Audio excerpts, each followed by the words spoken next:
बच्चों, हमने आपको कार्बोहाइड्रेट मैं सरिता मिश्रा पाक शास्त्र के सेकंड चैप्टर को ही पढ़ा रही हूँ। और मैंने आपको कार्बोहाइड्रेट का वर्गीकरण पढ़ाया था। और अब मैं आपको कार्बोहाइड्रेट के कार्य के विषय में बता रही हूँ।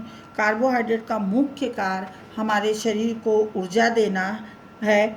और 1 ग्राम कार्बोहाइड्रेट में 4 कैलोरी प्राप्त होती है। दूसरा कार्य कार्बोहाइड्रेट का हमारे शरीर में प्रोटीन से प्राप्त ऊर्जा की कार्बोहाइड्रेट बचत करता है। तीसरा कार्य कार्बोहाइड्रेट वसा के ऑक्सीकरण को सामान्य रखता है और वसा के पाचन के क्रिया को भली भांति करने में सहायक होता है।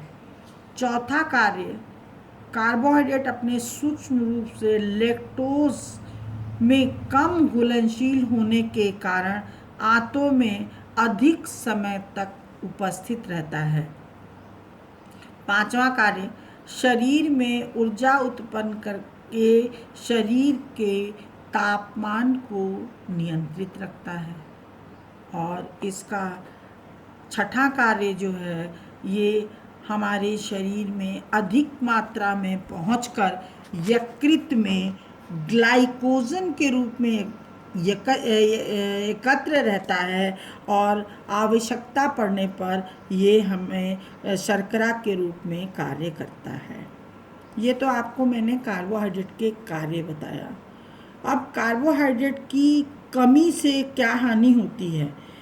कार्बोहाइड्रेट की कमी भी हमारे शरीर में हो जाती है।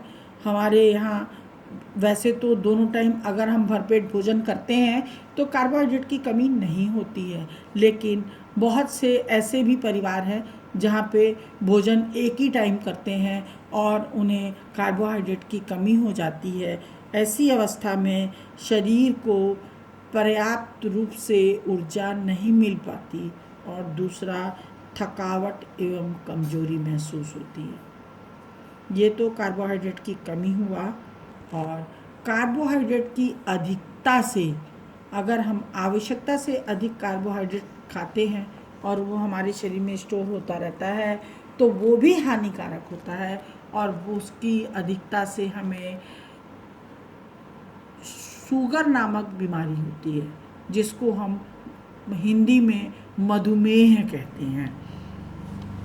तो ये आपका कार्बोहाइड्रेट का वर्गीकरण, कार्य, कमी और ये प्राप्ति के साधन।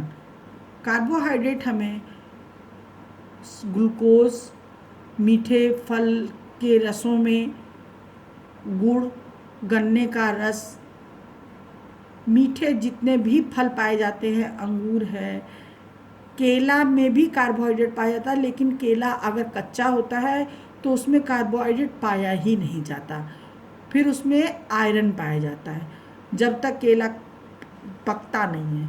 पकने के बाद आयरन की मात्रा कम हो जाती है और कार्बोहाइड्रेट की मात्रा ज़्यादा हो जाती है। बाकी आपके सभी भी मीठे पदार्थों में पाया जाता है। अनाज जो है वो भी कार्बोहाइड्रेट मुख्य है। गेहूँ, जौ, बाजरा, मक्का, चावल। अनाज केवल 5 प्रकार के होते हैं: गेहूँ, जौ, बाजरा, मक्का, चावल। इसके अलावा बाकी जो है वो दाल में आते हैं।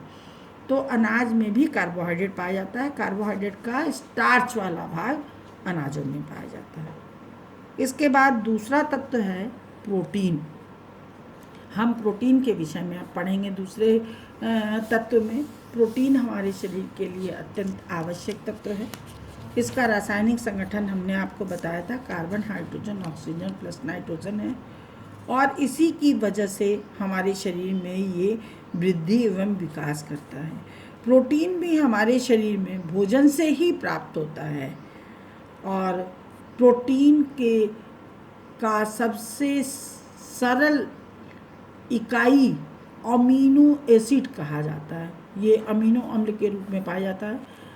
कार्बोहाइड्रेट का पाचन ग्लूकोज के रूप में होता है और प्रोटीन का पाचन अमीनो अम्ल के रूप में होता है। प्रोटीन जो है हमारे शरीर के वृद्धि एवं विकास में सहायक होता है और ये 3 प्रकार का होता है। एक तो पूर्ण प्रोटीन, दूसरा पूर्ण रूप से आंशिक प्रोटीन और तीसरा अपूर्ण प्रोटीन। पूर्ण प्रोटीन हम उसे कहते हैं जिसमें कि प्रोटीन के 12 अणु होते हैं, वो सभी अणु प्राप्त होते हैं, उसे हम पूर्ण प्रोटीन कहते हैं। कोई भी शाकाहारी भोज्य पदार्थ ऐसा नहीं है जिसमें कि पूर्ण प्रोटीन पाई जाती हो। तो ऐसा नहीं है कि हम शाकाहारी भोजन करते हैं तो हमें पूर्ण प्रोटीन प्राप्त नहीं होता। पूर्ण प्रोटीन प्राप्त होता है, लेकिन जैसे हम दाल भी खाते हैं, मेवा भी खाते हैं, चना भी खाते हैं, सारा दिन भर जो खाते रहते हैं, तो जिस प्रोटीन किसी में आइसोल्यूसिन लाइसिन जो प्रोटीन के अणु होते हैं, किसी में 4, किसी में 2, किसी में 3, ऐसे कर करके पूरा हमारे पास प्रोटीन प्राप्त हो जाता है। लेकिन जो पूर्ण रूप से आंशिक प्रोटीन होता है उसमें एक चीज़ और मैं बताना भूल गई आपको कि शाकाहारी में सबसे उत्तम क्वालिटी का प्रोटीन सोयाबीन में पाया जाता है। सोयाबीन के अलावा सभी प्रकार के दालों और मेवा आदि में पाया जाता है। पूर्ण रूप से आंशिक प्रोटीन में जो है वो प्रोटीन के 1-2 अणु कम पाए जाते हैं, उसे हम पूर्ण रूप से आंशिक प्रोटीन कहते हैं। और अपूर्ण प्रोटीन उसे कहते हैं जिसमें कि कई अणु नहीं पाए जाते हैं। 12 अणु अमीनो एसिड के अणु से मिलकर प्रोटीन का 1 अणु बनता है।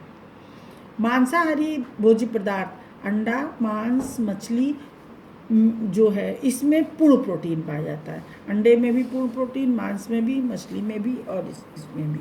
तो प्रोटीन जो है वो हमें अच्छी क्वालिटी का प्रोटीन हमें मांसाहारी से प्राप्त होता है।